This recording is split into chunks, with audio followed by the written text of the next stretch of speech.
په خوب کې جنات لیدل یا په خوب کې دا لیدل چې یو سیز ما پسې منډې وي، یو بلا شکل کې، یو بد شکل والا، او دا هغه نه یریدل، یا په خوب کې د چا یو دم یعنی څوک دنه ویښتان راکاږي یا څوک دنه کپړې راکاږي، یا په خوب کې یو دم د کټ نه راغورځېدل، په خوب کې دغسې قسمه قسمه حالاتو سره مخ کېدل چې هغه هیڅ د سمون حالات نه وي بلکې د یرې حالتونه وي او د یرې د څیزونو سره مخ کېدل. نو دا څه تعبیرونه لري او دا خوبونه ولې لیدلی کېږي؟ نو دا یاد ساتئ کوم انسان باندې چې د جناتو اثرات په ظاهره خبره ده، اکثره وخت دی دغسې خوبونه بیا ویني چې په خوب کې یریږي، په خوب کې کټ نه راغورځېږي، په خوب کې جنات ویني، په خوب کې سپي ویني، په خوب کې ماران ویني، او اکثره اوقات دغسې ګډوډ خوبونه ویني.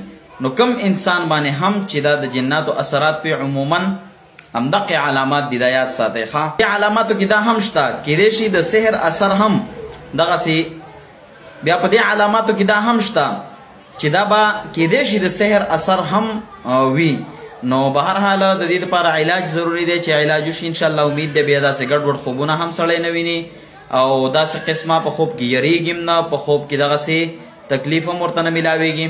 داسې انسان بیا اکثر ټوله شپه ویښ وي، د یرې نه خوب نشي کولی چې داسې قسمه خوبونه ویني، په ویښه باندې هم بیا یریږي، بیا کله یو طرف ته ګوري او کله بل طرف ته ګوري، وایي دا دی شی راغی او دا دی راغی او دا دی، نو بیا ډېر زیات ټینشني شي او د دې د وجې نه وهمي بیماري جوړه شي. نو د داسې انسان دپاره علاج کول ډېر ضروري دي.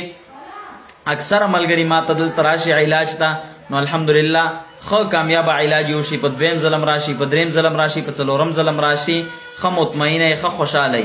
نو انشاءالله ښه په اطمینان ورته دم کېږي او ښه ښایسته دم ورته کېږي.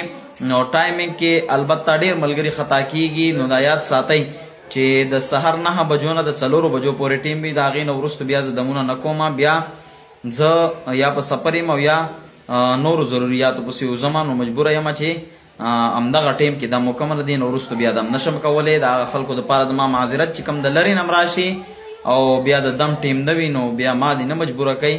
په داسې حالت کې بیا ما ته هم تکلیف وي، ځکه چې نور ضروریات هم انسان ته ور په غاړه یي که نه. د 9 بجو نه د 4 بجو پورې ډېر زیات ټیم دی، ډېر زیات لږ نه.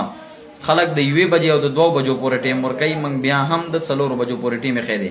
او بله پکې ناشنا خبره دا ده چې په هفته کې 1 ورځ او 2 ورځې نه دي، دا ټوله هفته ده. نو چې ټوله هفته کې سړی دومره د وخته نشي را رسېدلی، نو بیا دا خو بیا مجبوري نه شوه که نه.